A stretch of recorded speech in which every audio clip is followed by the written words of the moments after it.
Hello, friends. This is Dave Hurwitz, executive editor at ClassicsToday.com, here with Dave's Faves.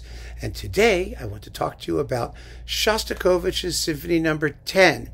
Now, I have been loath to add Shostakovich symphonies to Dave's Faves, but I have to because so many Shostakovich recordings are my faves. But we've done, the repertoire lists of all the Shostakovich symphonies, and we've been through them. And so I don't want to be, I don't want it to seem like I'm overexposing them when we have so much other music to talk about. But I do want to include some of my very favorite Shostakovich symphony recordings, and this one may surprise you. For Symphony No. 10, my fave is Karajan, his second digital recording. I think this is just unbelievably amazing. Now, my however choice for Shostakovich 10, as some of you may know, is the Angelil Czech Philharmonic, which I still think is one of the greatest recordings in the history of the universe, but it's not always the one I listen to because, however marvelous it is, and even the sound is great, it is mono. And when I want to hear this symphony, I want a great performance in stereo, as often as not. So when I want to hear it in stereo, I reach for this one. And this is even more alarming because it's a DG digital Karajan thing, and those didn't sound very good. But this did, and in the remastering for originals and Karajan Gold or whatever else they did to it, it sounds really, really good. But the reason I really love this performance, is because Karajan gives it the full Berlin treatment without overpowering Shostakovich's own individuality. In other words, what you have is unbelievable string playing. And I really believe that this piece, to hear the first movement played by the Berlin strings, it's very much like hearing the Prokofiev fifth first movement played by the Berlin strings. They have such power, such density. They can really match every other section in the orchestra. And Karajan does not hold back.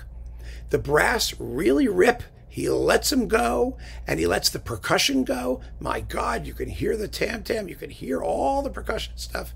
It's a really natural-sounding recording, and it sounds authentically Shostakovich. But you have an intensity of string playing. You know what it's like? It's like Mravinsky. It really is. Mravinsky's strings also had that density, that granular quality to it that just, it's like a physical weight coming at you. But of course, Mravinsky never got the sonics. Mravinsky got live recordings before audiences with the Russian flu every winter.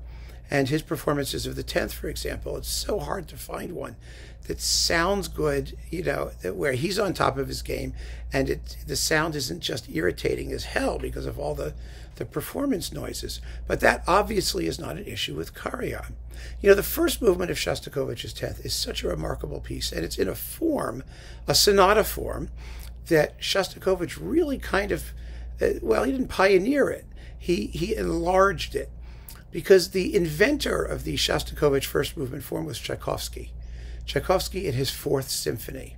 And what you have in the Fourth Symphony is an initial presentation of themes, of course, and then you have a development section that is full of storm and stress, and the recapitulation, the moment of recapitulation comes at, that's the cat, comes at the climax of the development section.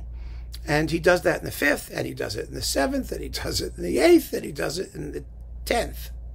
And those are the 4 symphonies where Shostakovich, and actually Babi Yar too, the 13th. That's also a strict sonata form that does exactly the same thing as those. Those are basically the movements where you find Shostakovich achieving that kind of sonata form recapitulation type thing. And it is so smokingly powerful here.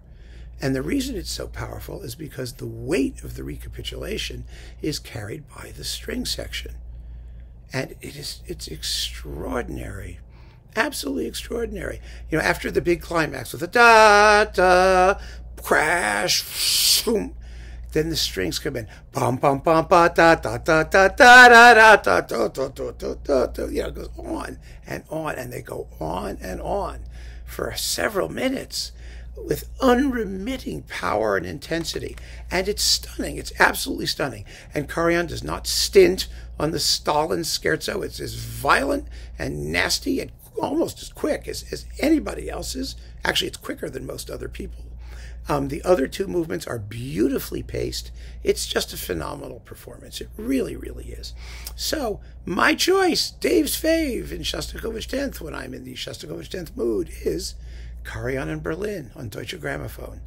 Keep on listening, friends. Thanks so much for joining me. Take care.